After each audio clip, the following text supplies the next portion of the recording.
बिस्मिल्लाहिर्रहमानिर्रहीम। अस्सलाम वालेकुम माय डियर स्टूडेंट्स। आज हम आपको एक अहम टॉपिक पे इंफॉर्मेशन देते हैं, वो है important surgical instrument used in surgical procedure. ये तो प्रैक्टिकली लाजमी है हर स्टूडेंट के लिए कि इस इंस्ट्रूमेंट के नाम हमें सीखें और नाम होना चाहिए। ये जो हम आपको दिखा रहे हैं ये है नीडल होल्डर। नीडल होल्डर कितने किस्म के होते हैं? वो होते हैं दो। एक वो नीडल होल्डर होता है जिसमें उसके साथ सीज़र अटैच होती है। दूसरा वो होता है जो उसके साथ सीज़र नहीं होती है। इनके दो नाम होते हैं। एक होता है ओल्सन हेगर नीडल होल्डर जिसमें सीज़र होती है, और दूसरा है विदाउट सीज़र, वो है मेयो हेगर नीडल होल्डर। ये दो टाइप के नीडल होल्डर का काम क्या होता है कि सिर्फ स्विचरिंग नीडल जो होता है ना, उसको फिक्स करके स्विचरिंग में आसानी हो। नेक्स्ट जो स्टेप आएगा उसमें आपको वो स्विचरिंग का मेथड भी सिखाते हैं। इसी वीडियो में कंप्लीट वीडियो देखना। मैं हूं डॉक्टर तन्यू। आज हम आपको ये लोडिंग भी दिखाते हैं। ये देखो किस तरीके से ये ब्लेड अनलोड किया है और स्केलपेल हैंडल में किस तरीके से लोडिंग कर रहे हैं। पहले अनलोड किया था, अभी लोडिंग कर रहे हैं। थोड़ा सा ये सपोर्ट होती है फिंगर्स की, और ये देखो किस तरीके से हम उनको लोड करते हैं। अभी क्लिक का साउंड आ जाएगा। ये नंबर 3 स्केलपेल हैंडल है और नंबर 10 ब्लेड है। कॉमनली यूज्ड होता है सर्जरी में।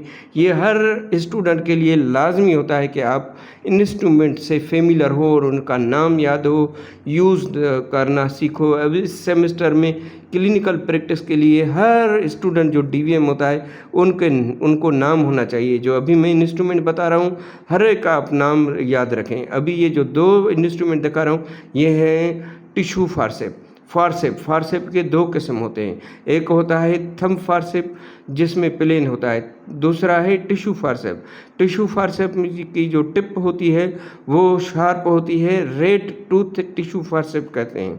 तो ये इंस्ट्रूमेंट आपको जो मैंने सेटिंग में एक टेबल पे लगाया है वो दिखा रहे हैं।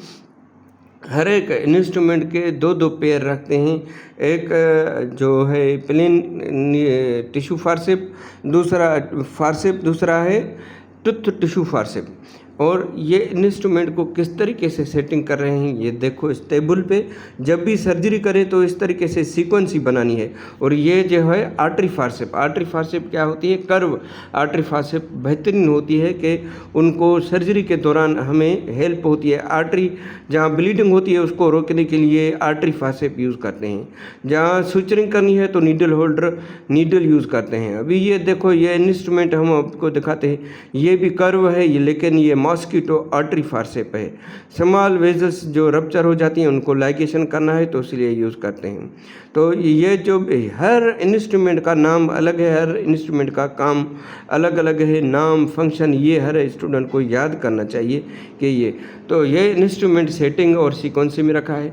अभी दिखाते हैं आपको ये नीडल में ये थ्रेड जो स्विचर मटेरियल होता है किस तरीके से नीडल होल्डर में फिक्स करते हैं। उसके बाद हम ये क्या करेंगे कि उनको स्विचरिंग किस तरीके से करें। अभी ये 1 2 3 ये 3 जो क्लिक के बाद फिक्सेशन ये लॉक होते हैं।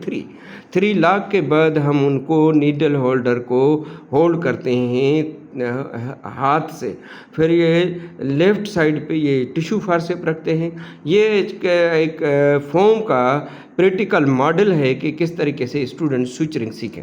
फर्स्ट स्टेप कैसे है और कैसे राउंड लगाते हैं, किस तरीके से हम ये लूप बनाते हैं, नॉट लगाते हैं। सर्जन नाट होती है, सिंगल सर्जन नाट होती है, डबल सर्जन नाट होती है, ग्रेनी नाट होती है। इस किस्म के नाट्स जो होते हैं मुख्तलिफ लगाने के बाद स्विचर सिक्योर हो जाता है, वो वूंड नहीं खुलेगा। स्विचरिंग का ये मकसद होता है कि जो हमने इंसियन दिया है, पेट में दिया है, टांग में दिया है, उस इंसियन को बंद करना है। बंद करने के लिए हमें प्रैक्टिकली सीखना पड़ेगा। कहीं भी प्लास्टिक मॉडल पे या प्लास्टिक पे या फ्रूट पे कहीं भी हमें ये लाजमी सीखना है। ये इंस्ट्रूमेंट कंप्लीट डेमोंस्ट्रेशन हो गई है। अभी हम उनको ट्रे में ये जो रखा है इसको कहते हैं ट्रे में क्लीन करके ड्राई करते हैं और ये जो बॉक्स स्टेनलेस स्टील की देख रहे हैं साफ़ करके इसमें रखते हैं। इसके बाद उनको पैकिंग करते हैं। ये पैकिंग होती है ये क्या स्टरलाइज्ड एक जो होता है पैकिंग होती है।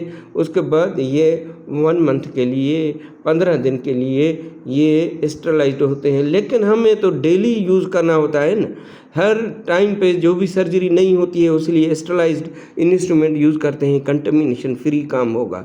तो असल मकसद ये है आज का आपको लेक्चर देने का कि आपका फेमिलियर हो जाए बेसिक सर्जिकल इंस्ट्रूमेंट्स को सेटिंग कैसे है, आइडेंटिफाई किस तरीके से करें और उनको लेबलिंग किस तरीके से करें और क्लीन किस तरीके से करें और उसको ट्रे में किस तरीके से लोड रखते हैं। ये दोबारा बार बार रिपीट करने का मकसद ये है कि ये blade scalpel handle blade select करना है, उनको सेटिंग करनी है कि सर्जरी कौन सी है। सिलेक्शन होती है कि न्यूटरिंग है तो न्यूटरिंग का पेक निकालेंगे, अगर ओवर हिस्टेरोटॉमी है तो ओवर हिस्टेरोटॉमी का, लेप्रोटॉमी का है तो लेप्रोटॉमी का, आर्थोपेडिक का, हर एक का अलग अलग इंस्ट्रूमेंट सेटिंग होती है। वो लाजमी होता है कि स्टरलाइज करें। स्टरलाइजेशन ये प्रोसेस होता है 15 मिनट का। ऑटोक्लेव में स्टरलाइज करते हैं, उसमें क्या होता है कि ये मेथड ईजी होता है। Thank you very much for watching our channel.